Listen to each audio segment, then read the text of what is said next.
Bien, ese fue el trabajo que hicimos para construir el intervalo para la diferencia de medias. Y ese es el procedimiento que se sigue para todos los parámetros que tenemos: la media, la proporción, la diferencia de proporciones y la diferencia de media.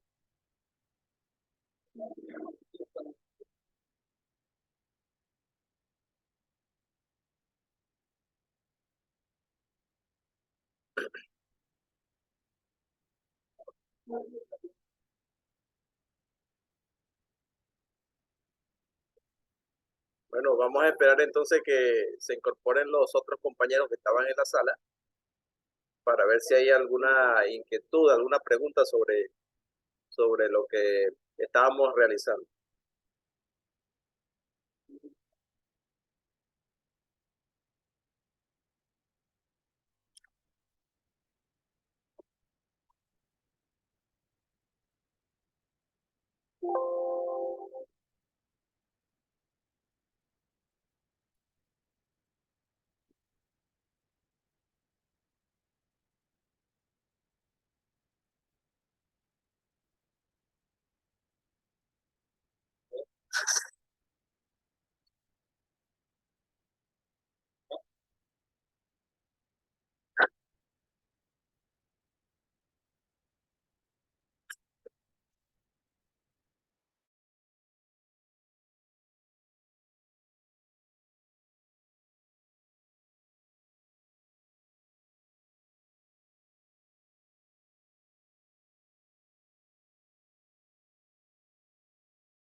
Vamos a aprovechar, si no tienen preguntas sobre los intervalos de confianza, si tienen alguna otra pregunta que hacer sobre el contenido del contraste de hipótesis.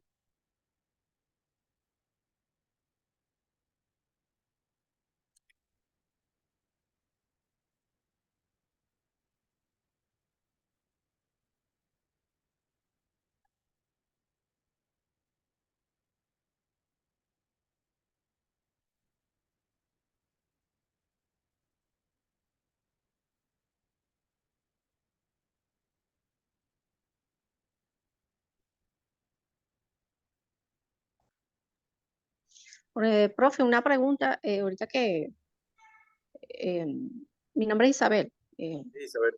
con respecto, ajá, cuando vamos a ubicar Z, en el caso del caso que se veía, uno de los casos que, cuando uno va, por ejemplo, no da exacto 0,4505, ¿no?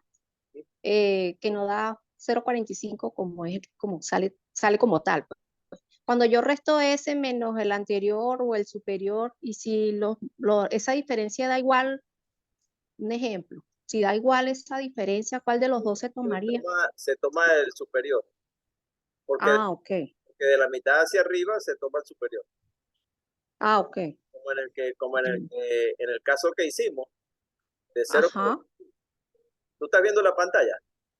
Sí, sí. Ah, bueno, es el 0,45 da exactamente igual para los dos, está en todo el centro.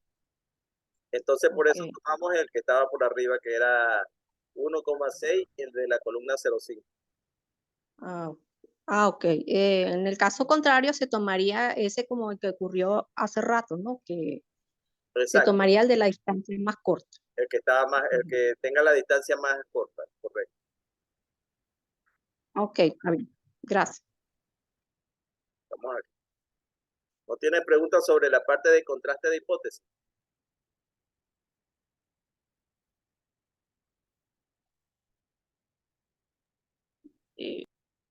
Eh, bueno, en el caso de la de contraste de hipótesis, bueno, sería un poco más adelante que sería la potencia de la prueba, ¿no? Eso es más que todo Eh, teórico, lo que les coloqué allí. ah, Más, ok. más que todo para leer y que ustedes vayan ablandando el terreno para los ejercicios que vamos a hacer en la Ah, siguiente unidad. ok, ok. Bueno, sí, ahí ese era, bueno, Así que la, ahí lo que tienen que hacer es dar unas buenas lecturas Y bueno, si generan alguna duda, pueden preguntar por el Classroom también, pues.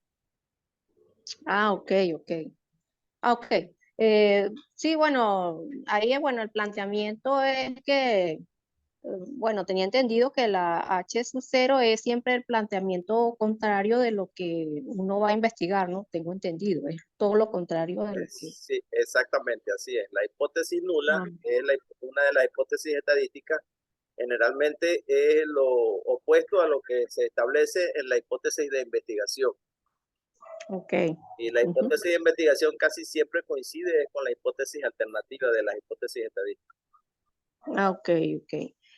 Otra cosita, lo otro es eh, cuando se estudian muestras, o sea, si voy a estudiar un parámetro, en este caso que es un parámetro X, un estadístico, perdón. En este caso, influye eso lo de la probabilidad, que los elementos de la muestra sean elegidos, seleccionados al azar, a eso me refiero.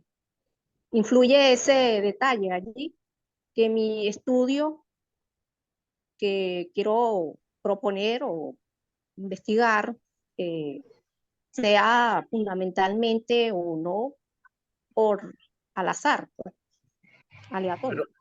bueno, cuando se hace investigación, hay personas o hay investigadores que, dependiendo del enfoque de investigación que hayan seguido también, ¿no? Porque si es investigación cualitativa, la parte estadística, pues prácticamente no tiene uso.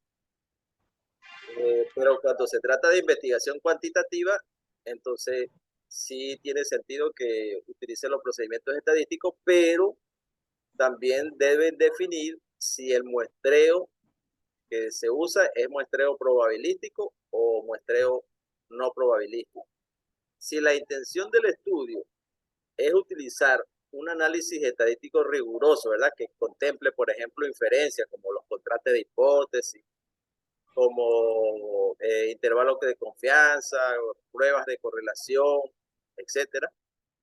Es importante que la muestra sea tomada de manera que se garantice que todos los elementos de la población tienen la misma probabilidad de formar parte de la muestra. Es decir, debe ser una muestra aleatoria. Entonces, en ese sentido, sí, es así. Si vas a utilizar procedimientos estadísticos rigurosos, la muestra tiene que ser una muestra aleatoria tomada con un procedimiento de muestreo, con algunos de los diseños que existen en el muestreo. Ah, ok. Bueno, yo supongo, bueno, es de suponer que si usted no lo dice, yo creo que ahorita no, en el planteamiento del problema no creo que se mencionó, pues, se asume que es aleatorio, ¿no? Para Sí, estos sí, casos. sí, claro, claro, eso es verdad. No está planteado Ok. allí, pero cuando se dice que se tomó una muestra de 30 estudiantes, pues se supone que es una muestra aleatoria, correcto. Es Ok, así. ok, Claro, lo que gracias. pasa es que estamos trabajando inferencia y cuando está trabajando inferencia se supone que estamos utilizando el muestreo probabilístico, que fue Mm, lo que hicimos de lo que se habló en la unidad uno. Que ok, si en el muestreo probabilístico que tenía dos ramos, podía ser muestreo con reemplazo o muestreo sin reemplazo. Eso también puede alterar la forma. Si es sin reemplazo, exacto. si es sin reemplazo o es con reemplazo. Mm, ok, alteraría la fórmula en este caso, si usted, vamos a suponer, usted lo mencionaría si es sin reemplazo, eh, Sí, sí. eh, se aplicaría esa fórmula que correctiva, las famosas Ah, fórmulas exactamente, exactamente. Cuando se menciona, eso es más que todo para el cálculo de las desviaciones típicas, de los errores de muestreo. Ajá, ok. En el caso de que hicimos, eh, no se, como se da la desviación típica de la población y no se habla de tamaño de la población, pues se sobreentiende que se trata de poblaciones que son grandes y cuando las poblaciones son muy grandes se tratan como infinitas. Ajá, Por ok. lo tanto, no se aplica el factor de corrección aquel de que se habla en el muestreo. Pero si se menciona explícitamente que el muestreo se hizo sin reemplazo, entonces es como que se está tratando de una población finita y hay que utilizar eh, los factores de corrección. Ok. Factor de corrección en las desviaciones típicas y las Ajá, variables, ok. es donde se utiliza. Ah, ok. Está bien. Exacto.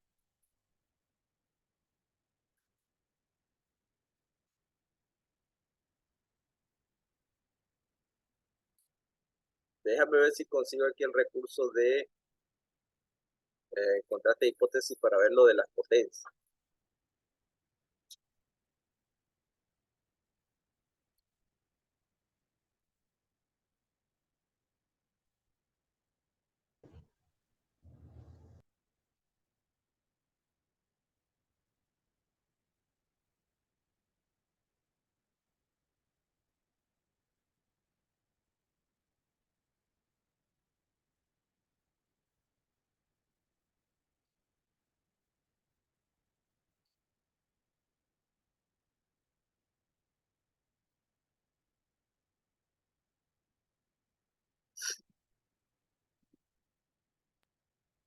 Profesor, buenas tardes.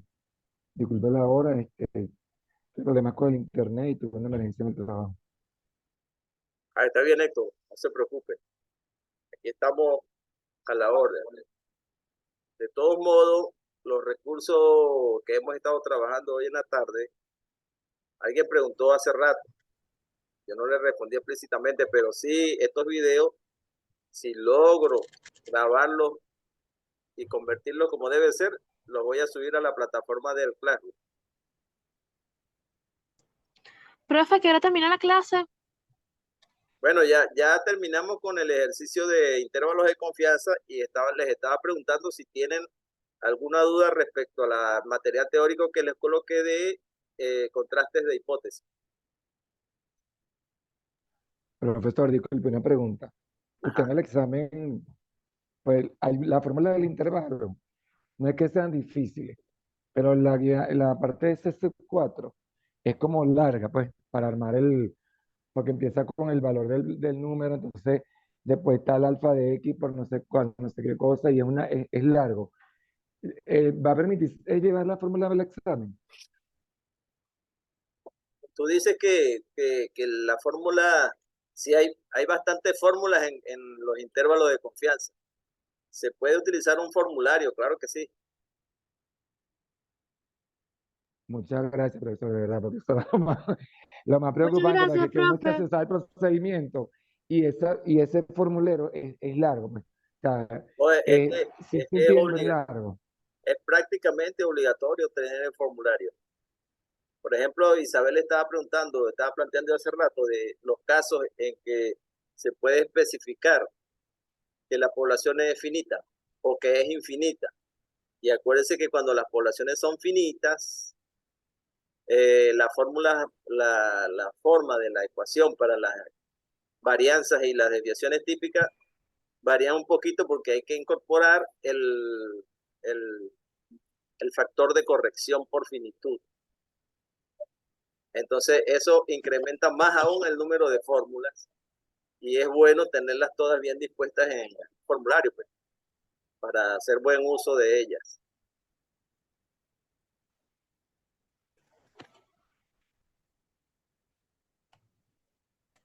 Creo que alguien había preguntado, no sé si fue la misma Isabel que preguntó sobre la potencia,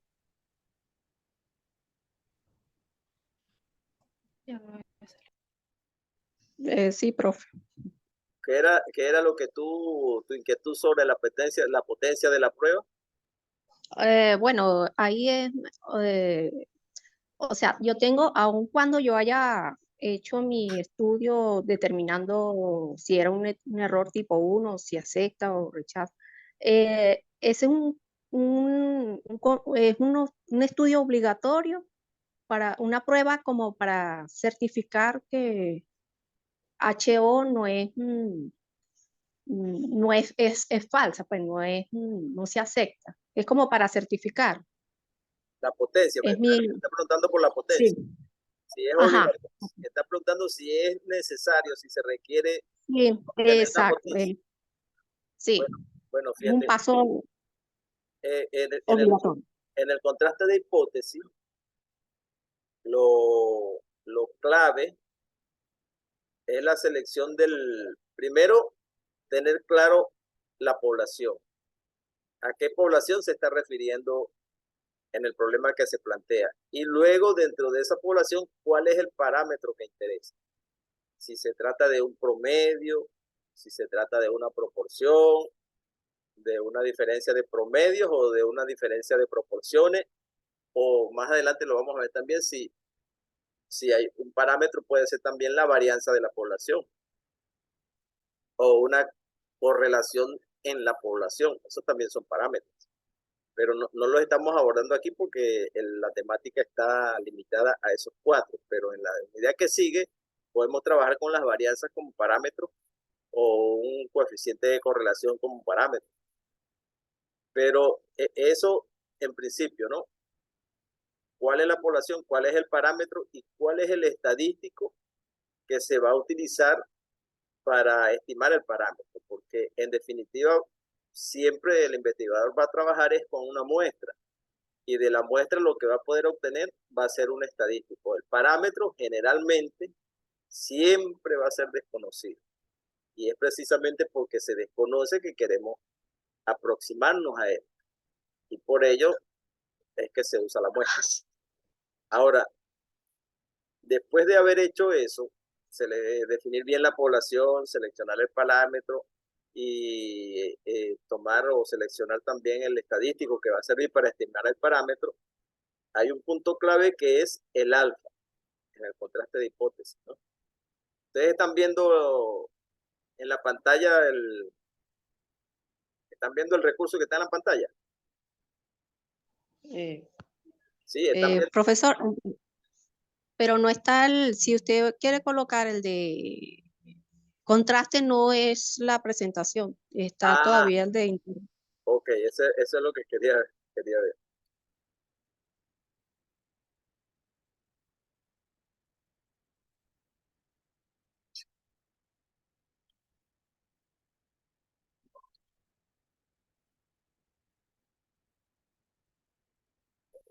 ¿La ven?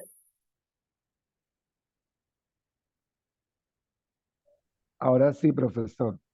Ok, ajá. Entonces, ahí tenemos, por ejemplo, para un contraste de una prueba, o para una prueba, mejor dicho.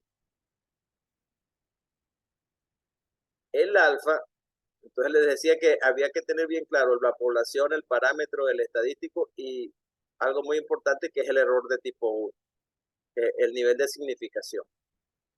Porque a partir de eso es que vamos a poder definir el estadístico que se va a utilizar para probar desde el punto de vista de la distribución que se haya escogido. En el contraste de hipótesis, una vez que se fija la, la hipótesis H0, la hipótesis nula, lo que se plantea ahí en la hipótesis nula va a determinar la distribución de probabilidad que se va a utilizar para el estadístico de la prueba. Y para la región crítica, porque la región crítica va a depender de la distribución de probabilidad que se tome. Como ahorita estamos trabajando generalmente con la distribución normal, entonces el alfa nos va a permitir ubicar así como hicimos en los intervalos de confianza, el alfa nos va a permitir ubicar el estadístico teórico que va a ser un valor obtenido de la tabla de la distribución normal. Y con ese valor teórico es que se va a poder trabajar para comparar con el valor que se calcule. Porque vamos a tener, una vez que se fija el alfa, podemos tener un valor de la tabla, es decir, un valor teórico, y a través del estadístico de prueba, vamos a poder tener también un valor calculado a partir de la muestra.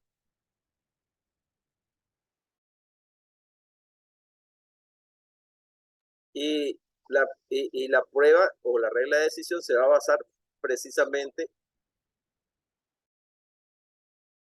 en poder comparar esos dos. El que se calcula a partir de la muestra con el que se obtiene a partir de la distribución de probabilidad. Entonces, por ejemplo, ahí donde tenemos, esto no es sobre un ejercicio en particular, sino un poco así como de manera de ejemplo para ubicar un alfa, ¿no?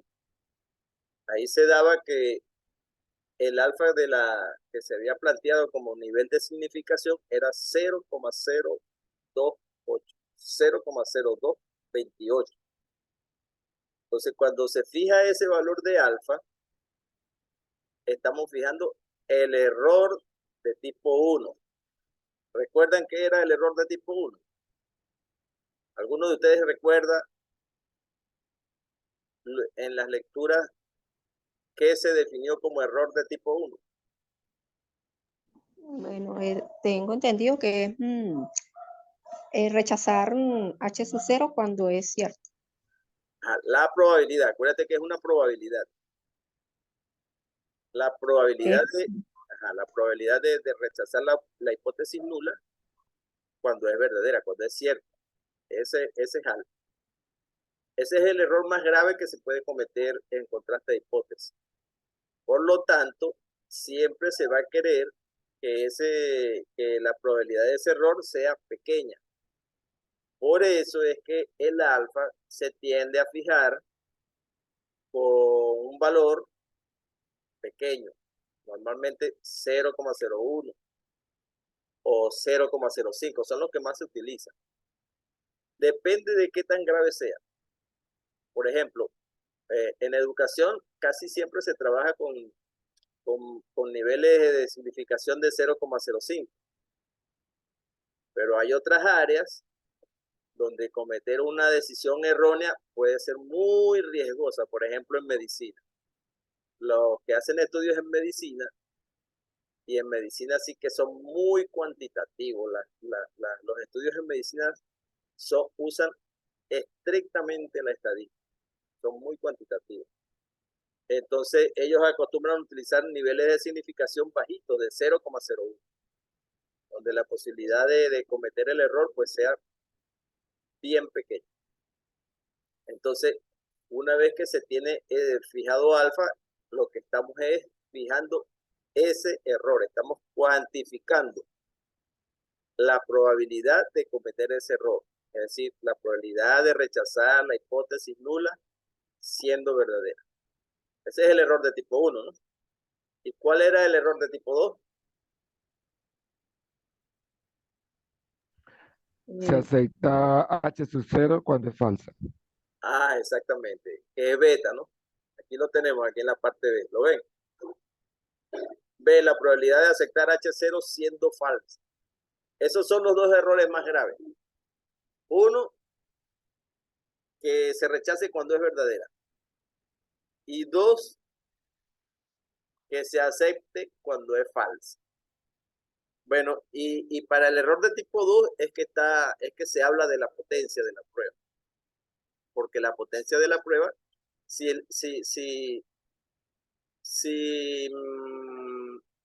aceptar H0 siendo falsa es un error, entonces rechazarla siendo falsa es lo correcto, ¿verdad? ¿Sí o no? ¿Me están siguiendo? Sí, Sí, profesor. Ok, entonces, eso es lo que se ha denominado como potencia. Rechazarla cuando es falsa. Es decir, tomar la decisión correcta de rechazarla siendo falsa. Esa es la potencia. Por lo tanto, se desea que esa probabilidad sea lo más grande posible. Es decir, 1 menos beta. Porque beta es la probabilidad de aceptarla siendo falsa. Y 1 menos beta sería el complemento. Es decir, 1 menos beta sería la probabilidad rechazarla siendo falsa, que es la potencia. Eso es lo deseable.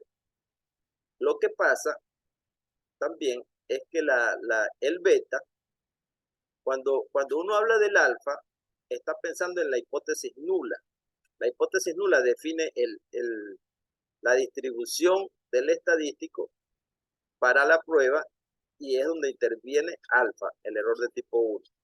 Pero cuando uno está planteando el error de tipo 2, está trabajando más que todo es con la hipótesis alternativa. Y es la hipótesis alternativa la que determina la distribución de probabilidad sobre la cual se va a manifestar o a plantear el valor de beta y del 1 menos beta, es decir, del error de tipo 2 y de la potencia. Por eso es que se hace al final, aquí ustedes lo ven, una doble distribución. Ustedes lo ven ahí, ¿no? Hay una que está, Sí, profesor. hay una que está planteada para H0 y otra que está planteada para H1. Por cierto, creo que en los comentarios en el Classroom alguien preguntó qué significaba, por ejemplo, aquí donde dice X y hay un símbolo que dice después N1005, ¿no? ¿Lo ven? Que aparece, Sí. Sí, profesor. que aparece al lado de cada una de las dos curvas de Gauss. Bueno, eso lo que significa es que la media muestral se distribuye normal, con media 10 y desviación típica 0,5. Esa es la nomenclatura. La variable aleatoria, que en este caso es la media muestral, tiene distribución normal con media 10 y desviación 0,5. Entonces, cuando se fija la hipótesis nula determina una distribución, porque en la hipótesis nula siempre se plantea el valor de un parámetro, ¿verdad? Entonces, cuando yo fijo el valor de ese parámetro, por ejemplo la media, yo estoy diciendo que en esa población la media es, aunque la desconozco, ¿verdad? Generalmente se desconoce, pero se dice que la media es esa. Por ejemplo, aquí dice la media es 10 como hipótesis nula. Eso me genera una distribución de probabilidad para el estadístico media muestral. El estadístico media muestral, la hipótesis nula me está generando una distribución normal para el estadístico media muestral, que sería una distribución normal de media 10 y desviación 0,5. Y cuando fijo la hipótesis alternativa, eso me va a generar otra distribución de probabilidad. Lo que pasa es que, claro, en la hipótesis alternativa generalmente no se plantea un solo valor. Generalmente en la hipótesis alternativa uno va a conseguir un símbolo de mayor que o de menor que. Y eso significa que hay una cantidad de valores. Por lo tanto, no hay una sola distribución, sino muchas distribuciones de probabilidad. En este caso, yo dibujé una sola, que era una hipótesis alternativa que planteaba una media de 2. Esto era más que todo para ejemplarizar y ver cómo quedaba la potencia de la prueba, que en este caso era 1 menos b. Pero les decía que en la hipótesis alternativa generalmente uno va a tener un grupo, un intervalo de valores para el parámetro. Y como es un intervalo, son muchos valores, entonces se va a tener no un valor de la potencia, se van a tener varios valores de potencia. Y se puede hacer un gráfico de los valores de esa potencia. Y ese gráfico nos va a permitir a nosotros escoger el que ofrezca la potencia más alta. Porque acuérdense que la potencia es rechazar la hipótesis cuando es falsa. Entonces, lo deseable sería escoger una prueba donde la potencia sea lo más alta posible, porque vamos a estar más seguros de que vamos a rechazar la hipótesis siendo falsa. Entonces, por eso en algunas pruebas se hace un dibujo de la curva de potencia. Y lo que está haciendo es que está dibujando la potencia para los distintos valores que se plantean en la hipótesis alternativa. ¿Eh? Entonces, la hipótesis nula se plantea generalmente un solo valor del parámetro. Y eso me determina una sola distribución de probabilidad para el estadístico de prueba, en este caso la media de la muestra. Y en la hipótesis nula, generalmente se van a plantear varios valores para el parámetro. Por lo tanto, si hay varios valores para la media, eso me genera también varias distribuciones. Entonces, si yo pudiera dibujar todas esas distribuciones y calcular la potencia para cada una, pudiera hacerse una curva de potencia.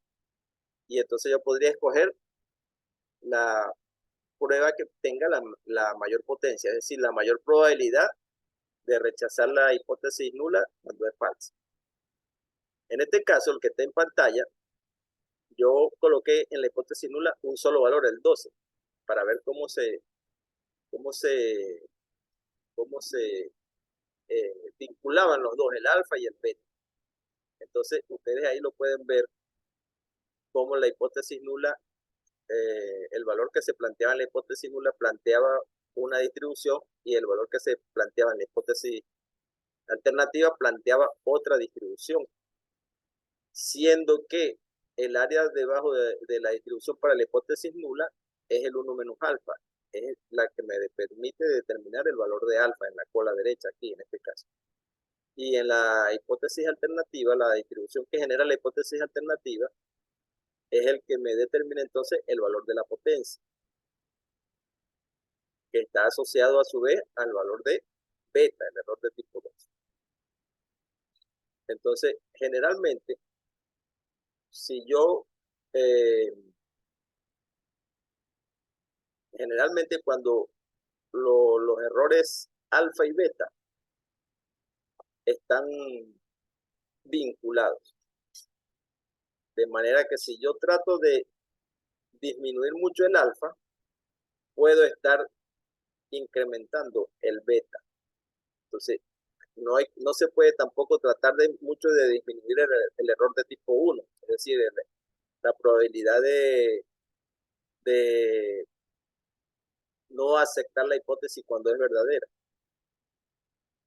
Si yo trato de disminuir ese error, se puede hacer, te puedo plantear un alfa chiquitico, pero lo que estoy logrando con eso es que el beta se me incremente, es decir, aceptar la hipótesis cuando es falsa. Entonces, por eso, los investigadores generalmente se limitan a utilizar alfas de 0,01 o de 0,1, de 0,01 o de 0,05. No se llevan los alfas más extremos, porque si incrementas el alfa, disminuyes el beta. Y si disminuyes mucho el alfa, entonces incrementas el beta, que es más o menos lo que se quiere transmitir en este dibujo. El vínculo entre esos dos errores. Y ver cómo el alfa está vinculado con la hipótesis nula y el beta con la hipótesis alternativa. ¿Alguna pregunta? Creo que ya se va a terminar el tiempo otra vez. Ya ya sí es el último. Profesor, me di cuenta, y Ajá. bueno, dice el ejemplo así, que usted colocó como unos valores contiguos. O sea, usted colocó, tiene tal 10 y el 12, y usted colocó si equivale 11, o sea, para tomar la decisión. Entonces, cuando yo hice mi ejercicio, también hice algo parecido porque o sea, no estaba claro si el valor podía superar o no el valor establecido entre la hipótesis nula y la alternativa. Y yo coloqué 12 y 14 y el valor con el cual iba a tomar la decisión le coloqué 13, porque no estaba seguro si podían variar eh, mucho con respecto, o sea, si podían variar entre ellos mucho, porque tenía esa duda. Y también me di cuenta, como lo que usted dice, que un error si disminuye, si disminuye en esa misma proporción, se disminuye el otro. Y me di cuenta que el ejercicio me dio parecido porque el valor daba igual como usted estableció ahí, daba igual para ambas colas y por ende la respuesta medio parecida, pero tenía esa inquietud. Si, por ejemplo, en vez de 11, puedes tomar un valor por decir 14, o Sí, tiene que ser contigo. es posible, es posible. No, no, no tiene que ser seguido. Yo tomé eso como para que se viera más o menos el ejemplo, pero puede ser, el alfa puede ser más pequeño y el beta un poquito más grande, o el beta más pequeño y el alfa un poquito más grande. Es decir, Y el los, valor, dos, y los dos valores pueden variar también, no tienen por qué dar sí, tampoco el mismo error. El error tipo 1 puede dar un valor y el tipo 2 puede claro, dar otro. exactamente, pueden ser diferentes, claro. Por eso, porque yo ahí establecí como un balance, que quedaron iguales los dos. Pero si yo disminuyo más el alfa ahí, entonces seguramente que el beta se va a incrementar. Y se ve O sea, claramente. pues, cuestión de aclaratoria, Si porque, usted, si claro, usted me mueve, surgió la duda, no nos fíjese, habíamos podido comunicar y mandamos esta tarea. Yo mandé esta tarea así porque yo dije, bueno, voy a mandar algo porque no, no, no está me bien, voy está a bien. quedar sin el No, puntaje. está bien, el ejercicio es válido. Fíjense la línea vertical que está aquí en 11, ¿verdad? La ven, ¿verdad? En la que es donde se toma la regla de decisión, región de aceptación, región de rechazo, el 11, que define eso. Si usted desplaza esa línea hacia la derecha, ¿qué ocurre? El alfa va a disminuir, ¿verdad? Pero el beta se va a incrementar. Ahí se ve claramente la relación. Entonces, la regla de decisión pudiera haber, en este caso fue 11, pero pudo haber sido 13 también. Si hubiera sido 13, mi alfa habría sido más pequeño y el beta más grande. ¿Sí lo ven? Sí, Sí. profesor, es interesante pues, ese planteamiento, porque, claro, no, esto es nuevo. Y yo dije, bueno, pero ¿será que eso tiene que ser simétrico o no para poder dibujar una curva sobre otra? Y entonces, siguiendo su ejemplo, coloqué valores contigo para que me diera algo parecido. Bueno, y si lo hacen a la inversa, a ver, si en lugar de 11 hubiese sido aquí 10,5, eso me determinaría que el beta es más pequeño, pero el alfa es más grande. Es decir, tendría una mayor probabilidad de rechazar la hipótesis cuando es verdadera y una mayor probabilidad de rechazarla, perdón, el alfa es la probabilidad de no aceptar la hipótesis cuando es verdadera. Si yo desplazo en la línea hacia la izquierda, por ejemplo 10,5, esa probabilidad se me va a incrementar. La probabilidad de no aceptar